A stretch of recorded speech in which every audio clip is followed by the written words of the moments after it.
آپ کے زخم دکھانے سے کوئی بھی آپ کا زخم نہیں بھرے گا، بلکہ میں نے تو یہ دیکھا ہے اپنی زندگی میں کہ اچھا بھلے تعلقات چل رہے ہوتے ہیں، آپ کو ذرا ضرورت پڑ جائے تو سامنے والا آنکھیں پھیر لیتا ہے، اسی وقت اس کا ماحول اور اس کے حالات خراب ہو جاتے ہیں۔ اس لیے اپنا سارا بھروسہ، اپنی ساری توجہ، اپنی سوچوں کا مکمل مدار صرف اللہ رسول کی ذات کو بنائیں۔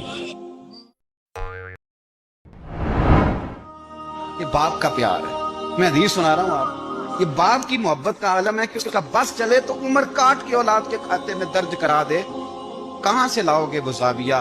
دنیا میں واحد شخصیت باپ کی ہے، باپ کی، جو محنت خود کرتا ہے پر اپنے لیے نہیں کرتا، جو کما کے لا کے اعلان کر کے اولاد کو کہتا ہے پتر آپ کا ہی ہے سارا کچھ، سارا آپ کے لیے کر رہا ہوں۔ تو اتنا چھوٹا نہ سمجھیں، مہربانی کریں۔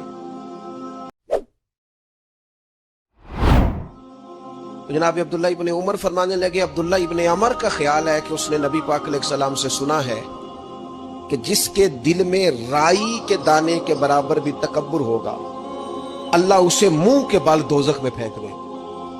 رائی کے دانے کے برابر بھی، رائی کے دانے کے برابر بھی۔ آپ اس کا سٹیٹس چیک کریں کہ اس کا معیار چیک کریں کہ یہ بیماری کتنی خطرناک ہے کہ اگر اتنے بھی جراثیم اس کے سینے میں موجود ہوں، دل میں موجود ہوں، تو فرمائے اللہ تعالیٰ منہ کے بل دوزخ میں پھینک دے گا۔ فرمایا یہ بات اتنی سخت ہے کہ اس نے مجھے رلا دیا۔